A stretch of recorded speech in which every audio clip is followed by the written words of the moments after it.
I was once sitting in cooking class and I put my hand up and I asked the teacher, "Oh, but don't fats make you fat?" And she said, "No." That's one of the biggest misconceptions people have. Fats are actually essential for a human body. It's actually the complete polar opposite. Fats actually help you lose weight. And this is exactly what the food industry wants you to think. They want you to think that this fat makes you unhealthy. But if you've ever looked at the context of a low-fat product compared to a full-fat product, you realize when you turn it around and you look at the sugar content, you will see that the full-fat yogurt will have half the amount of sugar as this low-fat yogurt. The low-fat yogurt has double the sugar. You can almost imagine this. There'll be like a yogurt and they'll take out all the fat, all this like stuff. Let's say this is like the fat, this is the yogurt. They take it out and now you have this kind of entity, this yogurt that tastes disgusting. Nobody's gonna buy it. So what they do is they pump sugar in it. They pump sugar, chemicals, weird shit that addicts people to make it taste nice. And then they put that out into the market, renaming it low-fat or no-fat, to make people think that, oh, it's low fat, that means it's going to be healthier, right? But when you think about it, thousands of years ago, we as humans would have been eating meat, we would have been eating fats there and there. And when you really look back, do you think our ancestors were obese, had disease, had literally cancer building inside of them because of the food they ate? Well, probably not, because they ate the food they were meant to, which was meat, a little bit of fruit, vegetables, kind of just mainly meat. But now in the modern day, they added little chemicals to make the food taste nice. They added low-fat product, have double the sugar.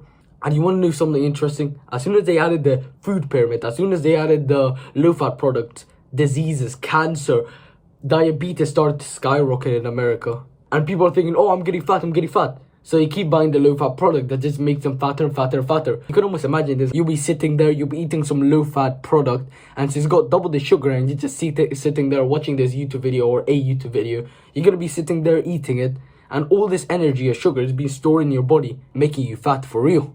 And why do companies do this? Why do companies take out all the fat if it's so bad for us? Companies want to profit. Just like you want to make money, you want to be able to have some power amongst people. And this is exactly what companies want. They want their profit, and to do that, they need customers. So what do? They can't just put out like healthy food, because healthy food tastes disgusting. So what they do is, okay, they take out all the fat of a product and now it tastes disgusting. Okay, it tastes disgusting. So for example, let's say this yogurt, and then they add sugar. So right now this product has sugar, which makes it addictive and it makes it taste nice. Okay, perfect. Now let's rebrand it as low fat so people think it's healthier. Perfect. They put that onto the market and then everybody buys it. All the ignorant people, and I'm not gonna lie to you, I used to be very ignorant. I used to think like, oh, low fat, okay, that's perfect for me. That means it's healthier. And I ate it, and I really wish I could show you a physique of what I looked like when I used to eat like low-fat stuff. If I could ever find it, maybe I'll put it up here or up here. I look disgusting. And this is what people generally eat day to day. And it isn't just low-fat, it's like all the weird-ass chemicals that when you like literally look at, if you ever turn around of a cardboard pizza box or a cardboard sweet or any like artificial processed food, when you turn it around and you literally look at the ingredients, it will literally be a whole story, a whole paragraph of ingredients. And you might be thinking, oh, well, there's no problem, right? These ingredients are good. What are they? Well, some of them are obviously the basic ingredients. Like, for example, you can think of a pizza, it's probably like dough, tomato, some cheese. But then you need preservatives, right? So the food doesn't go bad and people actually buy it and they are able to eat it 6 days from now. So they add 10 more different ingredients to maintain the food. And then after that, they're thinking, how can we make this food more addictive so people buy it more? Okay, let's add some weird chemicals like fructose and a little bit of sugar so it tastes nice and people want to rebuy it and rebuy it and rebuy it. And then they ship it out with 50 ingredients in just a pizza, for example. And this is what we're eating. And we're wondering, why do we have diseases? Why do we have cancer? Why do we have diabetes? When we're not eating what we as humans are designed for. We're meant to be eating meat. We are literally, this is not like me saying, oh, we're just meant to be eating meat. We need to go Liver King mode. This is literally how we as humans are literally engineered. Our stomachs have been designed to process meat. Over the years, our jawline has gotten smaller. Our jawline has gotten weaker, because we've been eating more and more softer foods like, I don't know, rice. When the agriculture came, we started eating more and more softer foods. Before, we used to have to eat just meat. We used to have to, like, you can almost imagine, like, there's a bone. We had to, like, rip it off with our own teeth. We had to bite it down, like, 50 times before we could even swallow it. That's why our skulls were massive back then, because we needed them. But now we don't need it. So our bodies are just trying to adapt to that. But we as humans are meant to eat meat. This is how what we're designed for. We're carnivores. And low-fat products let you decrease your testosterone because, let's think about it, it's adding weird chemicals that not only that are messing up with your health. If they're messing up with your health, then they're definitely messing up with your hormones. It's literally decreasing your testosterone. It's literally decreasing the amount of probably productivity, the way you can think. Like, there's something like, you might think of this conspiracy theory, you might not believe me now, but over the years, when the full sciencey stuff comes and tells us that, oh, this is like way worse than we thought, that this food we're eating is worse than we ever could imagine, then you realize that this food is actually making us dumb. The fully, like, the super processed food that you normally probably eat, like these pizza boxes, these cardboard, these little chips, these little sweeties, they're literally making us stupid. And these sweeties are exactly what young people are eating. Just like you, just like me. And I probably stopped eating this. And there's a lot of things I could talk about, a lot of things I could rant about, a lot of things I could teach you about your diet.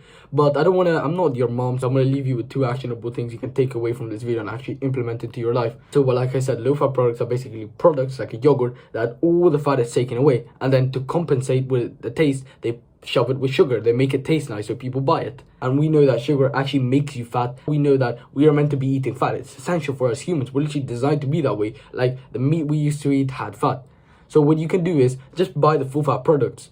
And that's an actionable thing, that's a fun thing you can do is the next time you go to the store, literally just go to the yogurt section, flip the yogurt around and see, compare the low fat to the full fat, and you will see that it's literally double the sugar in the low fat compared to the full fat. And the second thing you can do that you can easily do is buying the brick butter. This is a little bit separate, but you might have been buying this butter that comes in a plastic container, which is already bad. You might not know this, but plastic basically decreases your testosterone because plastic mimics estrogen. And that could be a completely different video on it. So you want to be buying the butter that comes in a brick because you might have been buying this butter in a brick, but then out of nowhere, your parents or maybe you start buying this butter in plastic because it's spreadable, right? It's easy to spread to your bread, to your toast.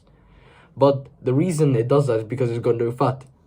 And what do they compensate with the butter?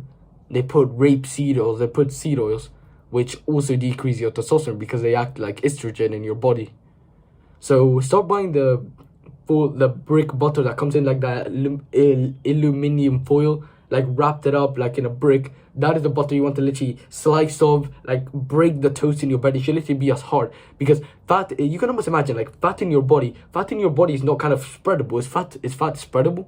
Well, not really. So you want to buy the butter that comes in a brick, and an easy way you can check is always just turn it around and look at the ingredients, and it should literally have maximum 2, which should be butter and salt. It shouldn't be butter, rapeseed oils, seed oils, weirdest chemicals that reduces testosterone, God knows whatever they put in that. So those are 2 things you can actually do after watching this video. And just a quick mention, I have a community where we discuss about self-improvement, we discuss about productivity, about business, about kind of these health things that we can implement into our life. You can benefit from it, we benefit, we grow as a community. So that'll be the first thing in the description is my community, where I'm going to be working in a course soon, so about productivity or something like that. If you join right now, you'll be able to kind of decide what kind of course I make. So just click on the first link in the description. The second link in the description will be my one-to-one coaching about self-improvement, about business, about how I've started my own YouTube channel, about how I've started to make a little bit of money, about how to do X, Y, Z, about health, about self-improvement, about fitness, about all of these things. So that'll be the second link in the description. You can book a call with me and we'll discuss if you're interested in my coaching. And I really hope you benefited from this video.